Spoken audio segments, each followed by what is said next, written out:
ਚਰਨਜੀਤ ਸਿੰਘ ਪੰਨੂ ਦੀ ਕਹਾਣੀ ਮਾਨਸਿਕ ਹਾਣ ਦਾ ਸਾਥ।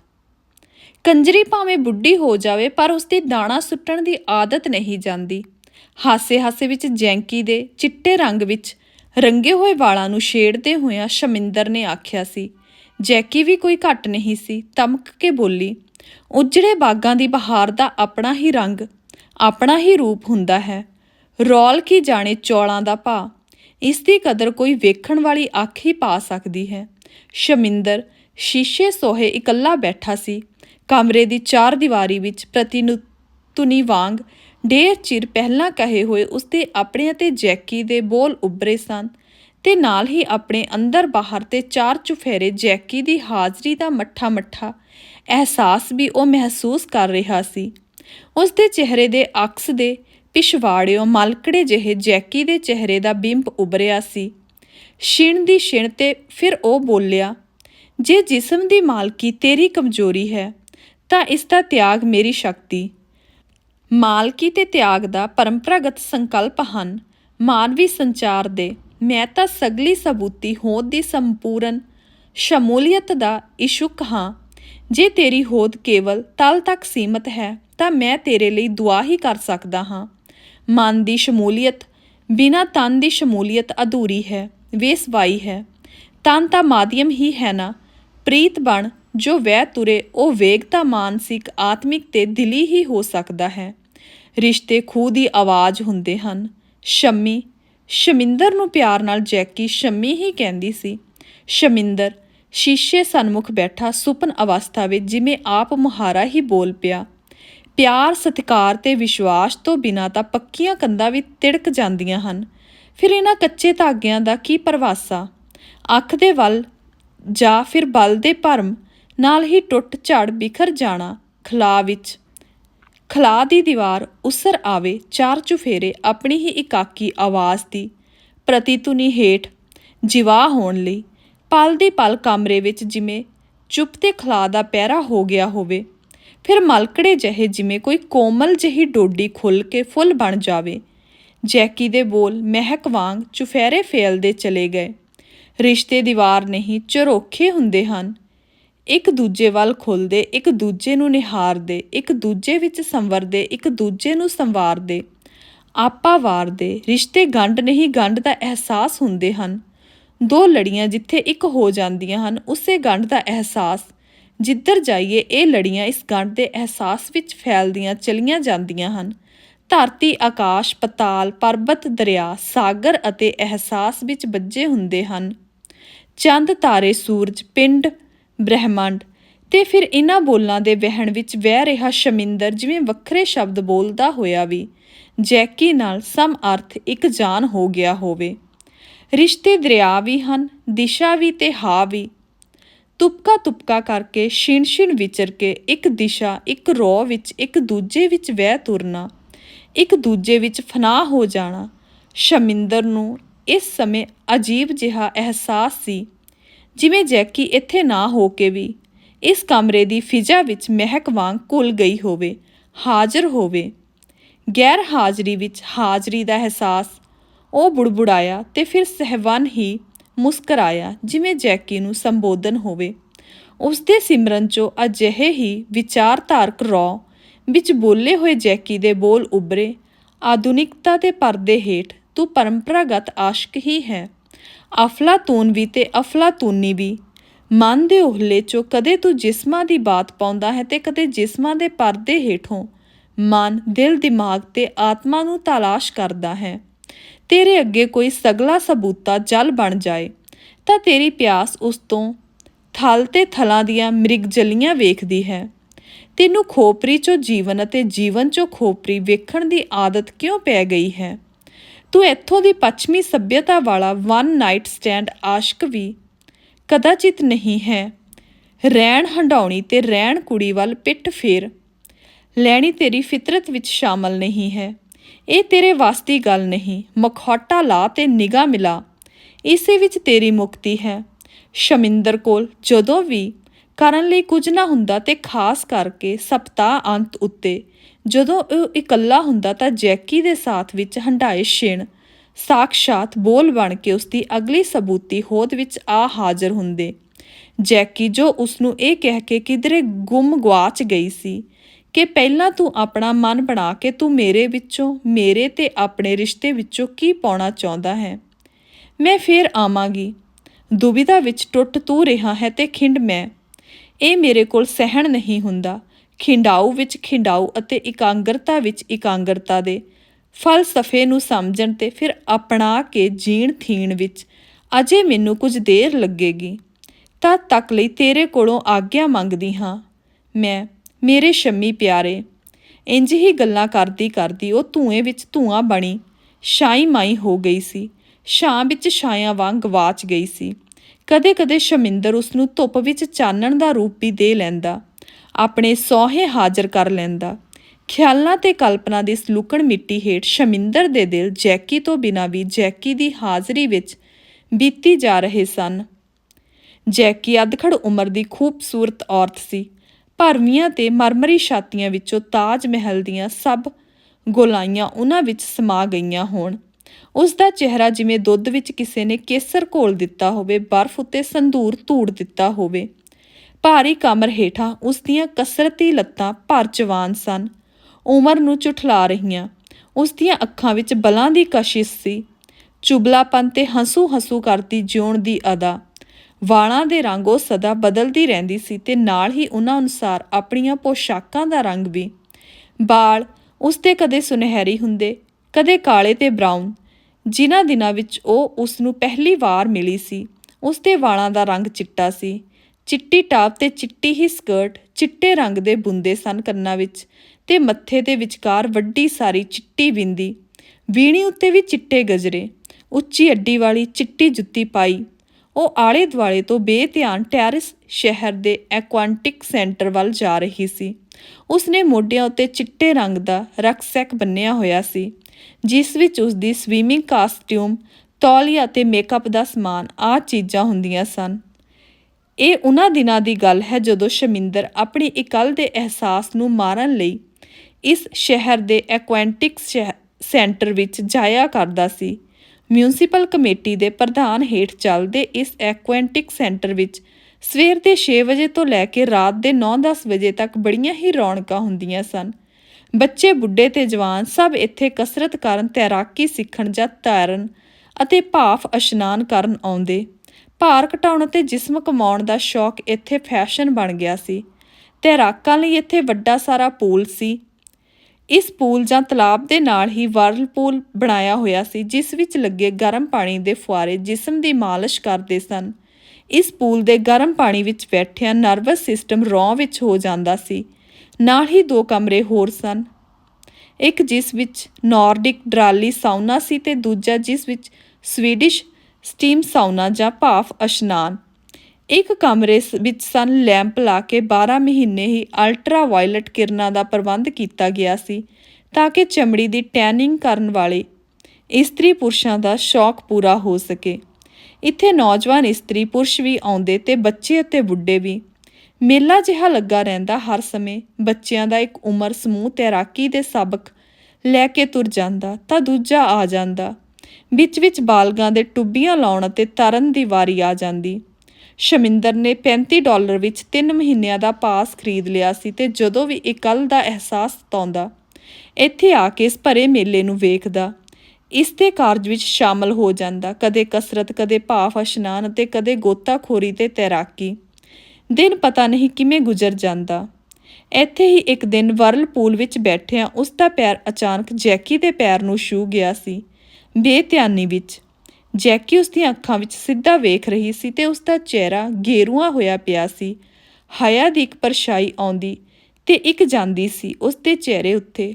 ਅੱਖਾਂ ਦੀ ਸ਼ਕਤੀਸ਼ਾਲੀ ਐਕਸਰੇ ਤੱਕਣੀ ਜਿਵੇਂ ਸ਼ਮਿੰਦਰ ਦੇ ਧੁਰ ਅੰਦਰ ਤੱਕ ਲੱਥ ਗਈ ਹੋਵੇ ਤੇ ਉਸ ਕੋਲੋਂ ਬੇਧਿਆਨੀ ਵਿੱਚ ਹੋਈ ਇਸ ਹਰਕਤ ਲਈ ਖਿਮਾ ਦੀ ਮੰਗ ਕਰ ਰਹੀ ਹੋਵੇ। ਖਿਮਾ ਕਰਨਾ, ਮੈਂ ਕਿਧਰੇ ਗੁੰਮ ਗੁਆਚ ਗਿਆ ਸਾਂ ਖਿਆਲਾਂ ਦੇ ਸੰਸਾਰ ਵਿੱਚ ਤੇ ਜਿਸਮ ਦਾ ਅਹਿਸਾਸ ਹੀ ਨਾ ਰਿਹਾ ਕਿ ਇਹ ਵੀ ਮੇਰੇ ਨਾਲ ਹੀ ਆਇਆ ਹੈ। ਮੈਥੋਂ ਭੁੱਲ ਹੋ ਗਈ, ਮੈਨੂੰ ਅਫਸੋਸ ਹੈ।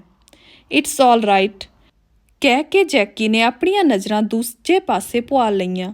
ਪਰ ਸ਼ਮਿੰਦਰ ਨੂੰ ਐਵੇਂ ਮਹਿਸੂਸ ਹੋ ਰਿਹਾ ਸੀ ਜਿਵੇਂ ਉਸਦਾ ਜਿਸਮ ਸਗਲੀ ਸਬੂਤੀ ਅੱਖ ਬਣਿਆ ਉਸ ਨੂੰ ਨਿਰੰਤਰ ਘੂਰ ਰਿਹਾ ਹੋਵੇ। ਚਿੱਟੇ ਦੁੱਧ ਵਾਲਾਂ ਹੇਠ ਚਿੱਟੀ ਦੁੱਧ ਤਰਨ ਪੋਸ਼ਾਕ ਵਿੱਚ ਡੁੱਲ ਪੈਂਦਾ ਇਹ ਜਵਾਨ ਤੇ ਕਮਾਇਆ ਹੋਇਆ ਜਿਸਮ ਸ਼ਮਿੰਦਰ ਦੀਆਂ ਨਜ਼ਰਾਂ ਨੂੰ ਕੀਲੀ ਬੈਠਾ ਸੀ। ਮੈਂ ਜਿਹਨੀ ਬਲਾਤਕਾਰ ਪਸੰਦ ਨਹੀਂ ਕਰਦੀ, ਆਖਦੀ ਹੋਈ ਬੁੜਬੁੜ ਕਰਦੀ ਜੈਕੀ ਵਰਲਪੂਲ 'ਚੋਂ ਉੱਠ ਕੇ ਔਰਤਾਂ ਦੇ ਇਸ਼ਨਾਨ ਕਮਰੇ ਵੱਲ ਚਲੇ ਗਈ। ਸ਼ਮਿੰਦਰ ਇਸ ਬੇਬਾਕ ਬਿਆਨਬਾਜ਼ੀ ਨੇ ਝਟਕਾ ਜਿਹਾ ਮਾਰਿਆ ਸੀ। ਇਸ ਤੋਂ ਪਹਿਲਾਂ ਕਿ ਉਹ ਸੰਭਲਦਾ ਤੇ ਉੱਤਰ ਵਿੱਚ ਕੁਝ ਕਹਿੰਦਾ ਜੈਕੀ ਉੱਥੋਂ ਜਾ ਚੁੱਕੀ ਸੀ। ਸ਼ਮਿੰਦਰ ਦੀ ਇਕੱਲ ਨੂੰ ਇਸ ਘਟਨਾ ਨੇ ਜਿਵੇਂ ਕੋਈ ਮੰਤਵ ਦੇ ਦਿੱਤਾ ਹੋਵੇ। ਖਲਾਅ ਜਿਹੇ ਵਿੱਚ ਗੁੰਮ ਲਟਕ ਰਹੀ ਜ਼ਿੰਦਗੀ ਨੂੰ ਜਿਵੇਂ ਕੋਈ ਦਿਸ਼ਾ ਮਿਲ ਗਈ ਹੋਵੇ। ਸ਼ਮਿੰਦਰ ਵਾਂਗ ਜੈਕੀ ਵੀ ਉੱਥੇ ਰੋਜ਼ ਆਉਂਦੀ ਸੀ। ਝਿਜਕ ਹੌਲੀ ਦੁਆ ਸਲਾਮ ਵਿੱਚ ਬਦਲ ਗਈ ਅਤੇ ਚੁੱਪ ਬੋਲਾਂ ਅਤੇ ਹੁੰਗਾਰਿਆਂ ਵਿੱਚ। ਬੜੀ ਇਕੱਲੀ ਹਾਂ ਮੈਂ, 2 ਬੱਚੇ ਹਨ ਮੇਰੇ, ਸਕੂਲ ਚਲੇ ਜਾਂਦੇ ਹਨ ਤਾਂ ਘਰ ਵੱਢ ਖਾਣ ਨੂੰ ਆਉਂਦਾ ਹੈ। ਇੱਥੇ ਆ ਜਾਂਦੀ ਹਾਂ ਅੱਕ ਕੇ, ਕੀ ਕਰਾਂ? ਤੇਰਾ ਪਤੀ ਨਹੀਂ ਕੀ? ਹੈ ਵੀ ਤੇ ਨਹੀਂ ਵੀ। ਲੰਬੇ ਰੂਟ ਦਾ ਟਰੱਕ ਡਰਾਈਵਰ ਹੈ ਉਹ। ਕਈ ਹਫ਼ਤੇ ਵੈਨਕੂਵਰ ਤੋਂ ਉੱਥੋਂ ਅਮਰੀਕਾ ਵੱਲ ਨਿਕਲ ਜਾਂਦਾ ਹੈ।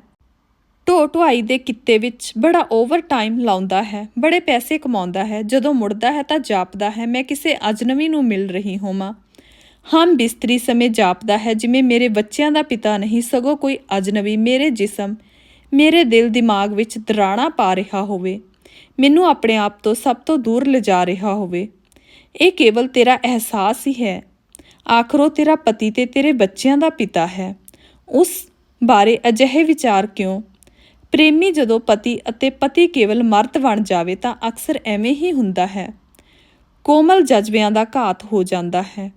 ਮਰਦ ਨੂੰ ਸਿਰਫ ਆਪਣਾ ਮਰਦਪੁਣਾ ਸੰਭੋਗ ਦੀ ਵਿਜੇ 'ਚੋਂ ਹੀ ਨਜ਼ਰ ਆਉਂਦਾ ਹੈ, ਆਤਮਾ ਦੀ ਅਭੇਦਤਾ 'ਚੋਂ ਨਹੀਂ। ਇਸ ਮਾਨਸਿਕ ਰੌਹ ਵਾਲਾ ਮਰਦ ਅਜਿਹਾ ਫੋੜਾ ਬਣ ਜਾਂਦਾ ਹੈ ਜਿਸ ਨੂੰ ਜੇ ਔਰਤ ਚਾਹੇ ਤਾਂ ਇਸ ਖੇਡ ਵਿੱਚ ਤੁੰਬ ਲਾ ਕੇ ਵਗਾ ਸਕਦੀ ਹੈ। ਫਿਸਣ ਤੋਂ ਭਰਨ ਵਿਚਕਾਰ ਵਕਫਾ ਲੋੜਦਾ ਹੈ। ਪ੍ਰੇਮੀ ਤੇ ਪ੍ਰੇਮਿਕਾ ਦਾ ਰਿਸ਼ਤਾ ਭਰਨਾ ਫਿਸਣਾ ਹੀ ਤਾਂ ਨਹੀਂ। ਇਹ ਕੋਮਲ ਭਾਵਾਂ ਤੇ ਕੋਮਲ ਅਹਿਸਾਸਾਂ ਦੀ ਸਾਂਝ ਦੀ ਮੰਗ ਕਰਦਾ ਹੈ। ਪਰ ਮੇਰਾ ਪਤੀ ਇਹ ਸਮਝਦਾ ਹੈ ਕਿ ਉਸ ਦਾ ਘਰ ਮੁੜਨਾ ਮੇਰੀ ਜਿਸਮਾਨੀ ਲੋੜ ਲਈ ਫਰਜ਼ ਹੀ ਹੈ ਤੇ ਮੈਂ ਅਕਸਰ ਸੋਚਦੀ ਹਾਂ ਕਿ ਟਰੱਕ ਚਲਾਉਂਦਾ ਇਹ ਖੁਦ ਵੀ ਟਰੱਕ ਹੀ ਬਣ ਗਿਆ ਹੈ। ਇੱਥੋਂ ਭਰਿਆ ਤੇ ਉੱਥੇ ਖਾਲੀ ਹੋਇਆ, ਉੱਥੋਂ ਭਰਿਆ ਤੇ ਇੱਥੇ ਖਾਲੀ ਹੋਇਆ। ਮੇਰੇ ਕੋਲੋਂ ਆਪਣੇ ਦਿਲ ਦਾ ਇਹ ਬਲਾਤਕਾਰ ਸਹਿਣ ਨਹੀਂ ਹੁੰਦਾ। ਮੈਂ ਉਸ ਨੂੰ ਕੁਝ ਕਹਿ ਨਹੀਂ ਸਕਦੀ, ਆਖਾਂ ਵੀ ਤਾਂ ਉਹ ਕੁਝ ਸਮਝ ਨਹੀਂ ਸਕੇਗਾ। ਜੈਕੀ ਦਾ ਪਤੀ ਜਦੋਂ ਪ੍ਰੇਮੀ ਦੇ ਰੂਪ ਵਿੱਚ ਪਹਿਲ ਜੈਕੀ ਨੂੰ ਮਿਲਿਆ ਸੀ ਤਾਂ ਉਸ ਨੂੰ ਬੜਾ ਪਿਆਰ ਕਰਦਾ ਸੀ। ਦਿਨ ਰਾਤ ਘਰ ਬਾਹਰ ਯਾਰਾਂ ਦੋਸਤਾਂ ਨਾਲ ਜੈਕੀ ਦੀਆਂ ਗੱਲਾਂ, ਜੈਕੀ ਦੇ ਸੁਪਨੇ, ਜੈਕੀ ਨੂੰ ਚੁੰਮਦਾ, ਘੁੱਟ ਹਿੱਕ ਨਾਲ ਲਾਉਂਦਾ, ਘੰਟਿਆਂ ਬੱਧੀ ਉਸ ਨਾਲ ਗੱਲਾਂ ਕਰਦਾ ਨਾ ਥੱਕਦਾ। ਉਦੋਂ ਇਕੱਠੇ ਸਕੂਲ ਵਿੱਚ ਪੜ੍ਹਦੇ ਸਨ। ਸਕੂਲ ਡਾਂਸ ਦੀ ਉਹ ਚਹੇਤੀ ਤੇ ਮਾਹਰ ਜੋੜੀ ਸੀ। ਸਿਨੇਮੇ ਵਿੱਚ ਉਹ ਇਕੱਠੇ ਜਾਂਦੇ, ਸੈਰ ਉਹ ਇਕੱਠੇ ਕਰਦੇ। ਉਹਨਾਂ ਦੀ ਮੁਹੱਬਤ ਮਿਸਾਲੀ ਮੁਹੱਬਤ ਸੀ ਨਵੇਂ ਬਣ ਰਹੇ ਆਸ਼ਕਾਂ ਲਈ। ਵਿਆਹ ਉਪਰੰਤ ਜੈਕੀ ਦੇ ਪਤੀ ਨੂੰ ਗਰੋਸਰੀ ਸਟੋਰ ਵਿੱਚ ਛੋਟੀ ਜਿਹੀ ਨੌਕਰੀ ਮਿਲ ਗਈ। ਤੰਗੀ ਤੁਰਸ਼ੀ ਦੇ ਇਹਨਾਂ ਦਿਨਾਂ ਨੂੰ ਮੁਹੱਬਤ ਦੀ ਅਮੀਰੀ ਆਪਣੇ ਖੰਭਾਂ ਉੱਤੇ ਕਲਪਨਾ ਦੇ ਦੇਸ਼ ਲੈ ਉੱਡਦੀ। ਜੈਕੀ ਕਿਰਾਏ ਦੀ ਨਿੱਕੀ ਜਿਹੀ ਬੇਸਮੈਂਟ ਵਿੱਚ ਆਪਣੇ ਪਤੀ ਦੀ ਉਡੀਕ ਕਰਦੀ। ਉਸ ਦੀ ਤਸਵੀਰ ਤੇ ਸ਼ੀਸ਼ੇ ਵਿੱਚੋਂ ਉੱਭਰੇ ਉਸਦੇ ਅਕਸ ਨਾਲ ਘੰਟਿਆਂ ਬੱਧੀ ਗੱਲਾਂ ਕਰਦੀ ਰਹਿੰਦੀ। ਸਵੇਰ ਚੜ੍ਹਦੀ ਉਹ ਆਪਣੇ ਪਤੀ ਨੂੰ ਕੰਮ ਲਈ ਤੋਰਦੀ ਅਤੇ ਸ਼ਾਮ ਪੈਂਦੀ ਤਾਂ ਉਹ ਆਪਣੇ ਪਤੀ ਨੂੰ ਜੀ ਆਇਆਂ ਕਹਿੰਦੀ। ਉੱਡ ਕੇ ਮਿਲਦੀ, ਹਿੱਕ ਨਾਲ ਚਿੰਬੜ ਜਾਂਦੀ, ਚੁੰਮ ਉਸਦੀ ਸਾਰੀ ਥਕਾਵਟ ਉਤਾਰ ਦਿੰਦੀ। ਸੁਪਨੇ ਵਾਂਗ ਵੀਂਤ ਰਹੀ ਇਸ ਜ਼ਿੰਦਗੀ ਵਿੱਚ ਮਹਿੰਗਾਈ ਬੜੀ ਤੇਜ਼ੀ ਨਾਲ ਵਧੀ। ਬੱਚੇ ਹੋ ਗਏ। ਉਸਦੇ ਪਤੀ ਨੇ ਓਵਰਟਾਈਮ ਲਾਉਣਾ ਸ਼ੁਰੂ ਕੀਤਾ। ਕਈ ਕੰਮ ਬਦਲੇ। ਜੈਕੀ ਨੇ ਵੀ ਨੌਕਰੀ ਲਈ। ਬੱਚੇ ਬੇਬੀ ਸਿਟਰ ਕੋਲ ਰਹਿੰਦੇ। ਥੱਕੇ ਟੁੱਟੇ ਉਹ ਮਿਲਦੇ ਪਰ ਖਾਨਾਪੂਰੀ ਜਿਹੀ ਵਾਂਗ ਮਸ਼ੀਨੀ ਜਿਹੇ ਵਿਹਾਰ ਵਿੱਚ। ਇਹਨਾਂ ਦਿਨਾਂ ਵਿੱਚ ਹੀ ਜੈਕੀ ਦਾ ਪਤੀ ਟਰੱਕ ਡਰਾਈਵਰ ਬਣ ਗਿਆ ਤੇ ਫਿਰ ਹੌਲੀ ਉਹ ਨਵੇਂ ਟਰੱਕ ਦਾ ਮਾਲਕ ਅਤੇ ਚਾਲਕ ਵੀ ਹੋ ਗਿਆ। ਟਰੱਕਾਂ ਦੀਆਂ ਕਿਸ਼ਤਾਂ, ਨਵੇਂ ਲਏ ਵੱਡੇ ਸਾਰੇ ਘਰ ਦੀਆਂ ਕਿਸ਼ਤਾਂ, ਘਰ ਵਿੱਚ ਭਰੇ ਐਸ਼ੋ ਆਰਾਮ ਅਤੇ ਦਿਲ ਪਰਚਾਵੇ ਦੇ ਸਮਾਨ ਦੀਆਂ ਕਿਸ਼ਤਾਂ ਹੀ ਕਿਸ਼ਤਾਂ ਸਨ ਤੇ ਕਮਾਊ ਕੱਲਾ ਜੈਕੀ ਦਾ ਪਤੀ ਹੀ ਰਹਿ ਗਿਆ। ਉਸ ਦੇ ਆਦੇਸ਼ ਅਨੁਸਾਰ ਜੈਕੀ ਦਾ ਕੰਮ ਹੁਣ ਕੇਵਲ ਘਰ ਅਤੇ ਬੱਚਿਆਂ ਦੀ ਸੰਭਾਲ ਹੀ ਸੀ। ਵੱਡੇ ਸਾਰੇ ਘਰ ਵਿੱਚ ਸਭ ਕੁਝ ਦੇ ਹੁੰਦਿਆਂ ਜੈਕੀ ਇਕੱਲੀ ਹੋ ਗਈ ਸੀ। ਉਸ ਦੇ ਪਤੀ ਦੇ ਟਰੱਕਾਂ ਦਾ ਕੰਮਕਾਰ ਜਿਵੇਂ ਵੱਧ ਰਿਹਾ ਸੀ ਤਿਵੇਂ ਜੈਕੀ ਉਸ ਤੋਂ, ਆਪਣੇ ਆਪ ਤੋਂ ਤੇ ਸਭ ਤੋਂ ਦੂਰ ਹੁੰਦੀ ਜਾ ਰਹੀ ਸੀ। ਉਸ ਦੇ ਅੰਦਰ ਉਸ ਨੂੰ ਗੰਢਾਂ ਹੀ ਗੰਢਾਂ ਨਜ਼ਰ ਆਉਂਦੀਆਂ। ਸਭ ਕੁਝ ਉਲਝ ਕੇ ਰਹਿ ਗਿਆ ਸੀ। ਇੱਕ ਇਕੱਲਸੀ ਚਾਰੇ ਚੁਫੇਰੇ। ਬੱਚੇ ਵੱਡੇ ਹੋ ਗਏ ਸਨ। ਉਹ ਆਪਣੇ ਹਾਣ ਵਿੱਚ ਦਿਨ ਗੁਜ਼ਾਰਨੇ ਵਧੇਰੇ ਚੰਗੇ ਸਮਝਦੇ। ਜੈਕੀ ਇਸ ਪਦਾਰਥਕ ਮਹੂਲਤਾ ਤੋਂ ਜਿਵੇਂ ਅੱਕ ਜਿਹੀ ਗਈ ਤੇ ਇਸ ਅਕੇਵੇਂ ਦੀ ਹਾਲਤ ਵਿੱਚ ਹੀ ਉਸ ਦਾ ਰੁਖ ਐਕੁਐਂਟਿਕ ਸੈਂਟਰ ਵੱਲ ਹੋ ਗਿਆ ਸੀ। ਸ਼ਮਿੰਦਰ ਵੀ ਉਸ ਨੂੰ ਇੱਥੇ ਹੀ ਮਿਲਿਆ ਸੀ। ਸ਼ਮਿੰਦਰ ਦੇ ਇੰਨਾ ਨੇੜੇ ਹੋ ਕੇ ਉਹ ਉਸ ਨੂੰ ਸਮਝ ਨਹੀਂ ਸੀ ਸਕੀ ਕਿ ਉਹ ਆਖਰ ਚਾਹੁੰਦਾ ਕੀ ਹੈ। ਉਸ ਦੀਆਂ ਗੱਲਾਂ ਸਵੈ ਵਿਰੋਧੀ ਹੁੰਦੀਆਂ ਸਨ। ਉਸ ਦੇ ਫਲਸਫਈ ਅੰਦਾਜ਼ ਵਿੱਚ ਬੜਾ ਉਲਝਾਓ ਸੀ। ਜੈਕੀ ਨੇ ਜਿਸਮ ਅਤੇ ਮਨ ਦੇ ਰਿਸ਼ਤੇ ਨੂੰ ਇੱਕੋ ਪਤੀ ਦੇ ਮਾਧਿਅਮ ਦੁਆਰਾ ਹੱਡੀ ਹੰਢਾਇਆ ਸੀ। ਐਸੇ ਹਰ ਰਿਸ਼ਤੇ ਤੋਂ ਉਸ ਦਾ ਭਰਮ ਖੰਡਨ ਹੋ ਚੁੱਕਾ ਸੀ। ਉਹ ਚਾਹੁੰਦੀ ਸੀ ਕਿ ਕੋਈ ਉਸ ਨੂੰ ਉਸ ਦੇ ਮਨ ਉਸ ਦੀ ਇਕੱਲ ਦੇ ਹਾਣ ਦਾ ਹੋ ਕੇ ਮਿਲੇ। ਉਹ ਚਾਹੁੰਦੀ ਸੀ ਕਿ ਕੋਈ ਉਸ ਨੂੰ ਨਿਸ਼ਕਾਮ ਰੂਪ ਵਿੱਚ ਮਿਲੇ, ਜਿਸ ਨੂੰ ਛੂਹਣ ਤੋਂ ਬਿਨਾਂ ਹੀ ਉਸ ਦੀ ਛੋਹ ਦਾ ਮੱਠਾ ਮੱਠਾ ਮਿੱਠਾ ਮਿੱਠਾ ਅਹਿਸਾਸ ਸਾਰੀ ਹੋਂਦ ਨੂੰ ਮਸਤ ਕਰ ਦੇਵੇ। ਸ਼ਮਿੰਦਰ ਦੀਆਂ ਨਜ਼ਰਾਂ ਵਿੱਚ ਕਦੇ ਤਨ ਦੀ ਲਾਲਸਾ ਹੁੰਦੀ, ਕਦੇ ਮਨ ਦੇ ਭੰਬਲ ਭੂਸੇ। ਉਹ ਜਾਣਦਾ ਸੀ ਕਿ ਉਹ ਵੀ ਆਪਣੇ ਅੰਦਰ ਅੰਤਾਂ ਦਾ ਇਕੱਲਾ ਸੀ ਤੇ ਆਪਣੀ ਇਕੱਲ ਨੂੰ ਕਿਸੇ ਭਰਮੇ ਸਾਥ ਨਾਲ ਪੂਰ ਕਰਨ ਦਾ ਮੁਤਲਾਸ਼ੀ ਸੀ। ਕਿ ਇੱਕ ਕਿਸਮ ਦੀ ਇਕੱਲ ਨੂੰ ਦੂਜੀ ਕਿਸਮ ਦੀ ਇਕੱਲ ਦਾ ਸਾਥ ਕਾਫੀ ਨਹੀਂ? ਕਿ ਇਕੱਲ ਕੇਵਲ ਇਕੱਲ ਨੂੰ ਇਕੱਲ ਦੇ ਰੂਪ ਵਿੱਚ ਸਮਝ ਕੇ ਉਸ ਦਾ ਭਰਮਾ ਸਾਥ ਨਹੀਂ ਬਣ ਸਕਦੀ? ਉਹ ਅਕਸਰ ਇਹੋ ਜਿਹੇ ਪ੍ਰਸ਼ਨਾਂ ਵਿੱਚ ਉਲਝ ਜਾਂਦੀ ਤੇ ਸ਼ਮਿੰਦਰ ਉਸ ਨੂੰ ਆਪਣੇ ਕੋਲੋਂ ਹੋਰ ਵੀ ਦੂਰ ਹੋਇਆ ਜਾਪਦਾ। ਵਰਲਪੂਲ ਵਿੱਚ ਕੋਲ ਬੈਠਿਆਂ ਵੀ ਜਿਵੇਂ ਉਹਨਾਂ ਵਿਚਕਾਰ ਕੋਈ ਦੀਵਾਰ ਉਸਰ ਆਉਂਦੀ। ਛੂਹ ਰਹੇ ਪੈਰਾਂ ਵਿੱਚ ਜਿਵੇਂ ਪੱਥਰ ਉੱਤਰ ਆਉਂਦੇ। ਆਪਸੀ ਵਾਰਤਾਲਾਪ ਵੀ ਜਿਵੇਂ ਇਕੱਲਾਪਣ ਬਣ ਕੇ ਰਹਿ ਜਾਂਦਾ। ਇਹ ਇਹਨਾਂ ਦਿਨਾਂ ਦੀ ਹੀ ਗੱਲ ਹੈ ਕਿ ਜੈਕੀ ਅਮਰੀਕਾ ਵਿੱਚ ਆਪਣੇ ਪਤੀ ਕੋਲ ਚਲੇ ਗਈ। ਉਹਨਾਂ ਦਿਨਾਂ ਵਿੱਚ ਉਸ ਨੂੰ ਢੋ ਢੁਆਈ ਦੇ ਕੁਝ ਐਸੇ ਠੇਕੇ ਮਿਲੇ ਸਨ ਜਿਸ ਕਾਰਨ ਕੈਨੇਡਾ ਤੇ ਅਮਰੀਕਾ ਵਿੱਚ ਚੱਲਦੇ ਆਪਣੇ ਟਰੱਕਾਂ ਦੇ ਵਪਾਰ ਨੂੰ ਉਹ ਅਮਰੀਕਾ ਤੇ ਕੈਨੇਡਾ ਦੀ ਸਰਹੱਦ ਲਾਗੇ ਅਮਰੀਕਾ ਦੇ ਸ਼ਹਿਰ ਬੈਲਗਿੰਗਹੈਮ ਵਿੱਚ ਰਹਿ ਕੇ ਵਧੇਰੇ ਚੰਗੀ ਤਰ੍ਹਾਂ ਚਲਾ ਸਕਦਾ ਸੀ। ਜੈਕੀ ਦੇ ਜਾਣ ਤੋਂ ਬਾਅਦ ਹੀ ਸ਼ਮਿੰਦਰ ਨੂੰ ਜੈਕੀ ਦੇ ਆਪਣੇ ਅੰਦਰ ਲੱਥ ਚੁੱਕੇ ਡੂੰਘੇ ਰਿਸ਼ਤੇ ਦਾ ਅਹਿਸਾਸ ਬੜੀ ਸ਼ਿੱਦਤ ਨਾਲ ਹੋਇਆ ਸੀ। ਸ਼ਮਿੰਦਰ ਆਪਣੇ ਆਪ ਨਾਲ ਗੱਲਾਂ ਕਰ ਰਿਹਾ ਵੀ ਜਿਵੇਂ ਜੈਕੀ ਨੂੰ ਸੰਬੋਧਨ ਹੁੰਦਾ। ਫੋਨ ਵੱਲ ਲਗਾਤਾਰ ਵੇਖਦਾ ਰਹਿੰਦਾ, ਇਸ ਉਡੀਕ ਵਿੱਚ ਕਿ ਜੈਕੀ ਇੱਕ ਦਿਨ ਫੋਨ ਜ਼ਰੂਰ ਕਰੇਗੀ। ਇਹ ਫੋਨ ਦੀ ਘੰਟੀ ਵੱਜੀ ਸੀ ਕਿ ਉਸ ਦਾ ਵਹਿਮ ਹੀ ਸੀ। ਸ਼ੀਸ਼ੇ ਸੋਹੇ ਬੈਠੇ ਸ਼ਮਿੰਦਰ ਨੇ ਸਹਿਵਨ ਹੀ ਫੋਨ ਚੁੱਕਿਆ। ਮੈਂ ਜੈਕੀ ਬੋਲ ਰਹੀ ਹਾਂ। ਕਿੱਥੋਂ? ਅਮਰੀਕਾ ਤੋਂ। ਇੱਥੇ ਕਦੋਂ ਆਉਣਾ ਹੈ? ਝੱਲਿਆ, ਮੈਂ ਇੱਥੋਂ ਗਈ ਹੀ ਕਦੋਂ ਸਾਂ? ਕਹਿ ਕੇ ਜੈਕੀ ਹੱਸੀ ਤੇ ਹੱਸਦੀ ਚਲੇ ਗਈ। ਤੇਰੇ ਪਤੀ ਦਾ ਕੀ ਹਾਲ ਹੈ? ਠੀਕ ਹੈ। ਉਸ ਦਾ ਕਾਰੋਬਾਰ ਕਿਵੇਂ ਚੱਲ ਰਿਹਾ ਹੈ? ਧੜਾ ਧੜ ਮਾਇਆ 'ਚ ਖੇਡ ਰਿਹਾ ਹੈ। ਹੁਣ ਉਸ ਨੂੰ ਮੇਰਾ ਨਹੀਂ, ਮਾਇਆ ਅਤੇ ਇਸ ਦੁਆਰਾ ਪ੍ਰਾਪਤ ਹੋਈ ਸ਼ਕਤੀ ਦੇ ਖੁੱਸ ਜਾਣ ਦਾ ਭੈ ਹੈ।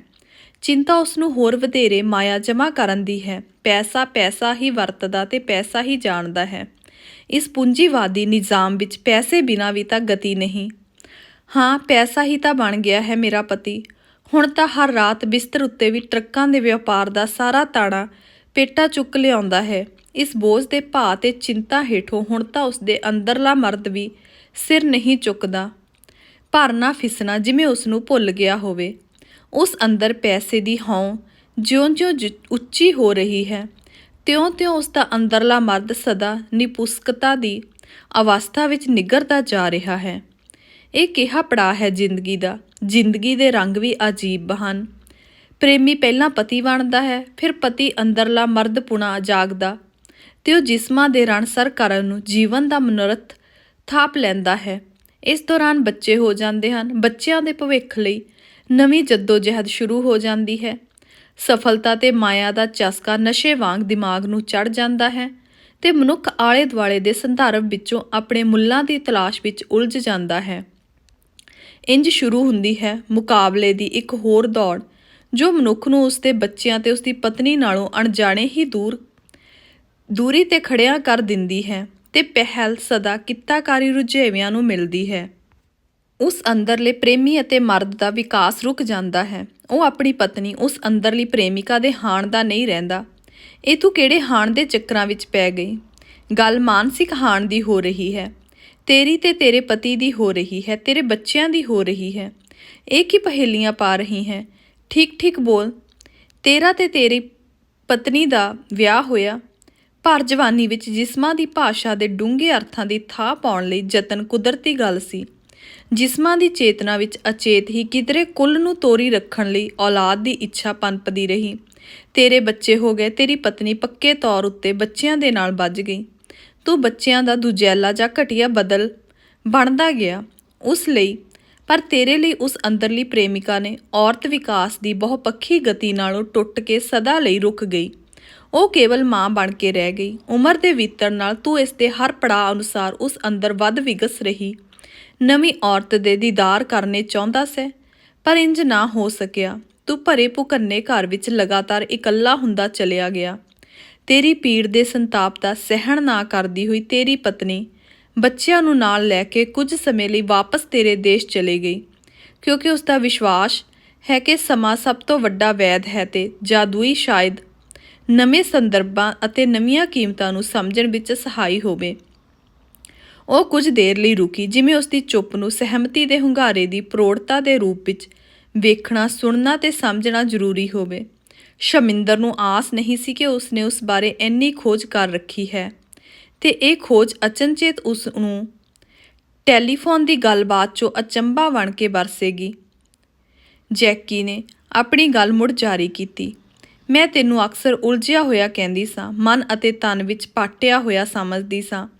ਤੇਰੀਆਂ ਗੱਲਾਂ ਦੀ ਧੁੱਪ ਅਕਸਰ ਧੁੰਦ ਵਿੱਚ ਘਿਰ ਜਾਂਦੀ ਸੀ ਤਾਂ ਮੈਂ ਹੈਰਾਨ ਹੁੰਦੀ ਸਾਂ ਕਿ ਤੈਨੂੰ ਹੋ ਕੀ ਗਿਆ ਹੈ। ਤੂੰ ਸੂਰਜਾਂ ਨੂੰ ਸੀਨੇ ਵਿੱਚ ਛੁਪਾਈ ਹਨੇਰੇ ਵਿੱਚ ਠੇਠੇ ਖਾ ਰਿਹਾ ਸੈਂ।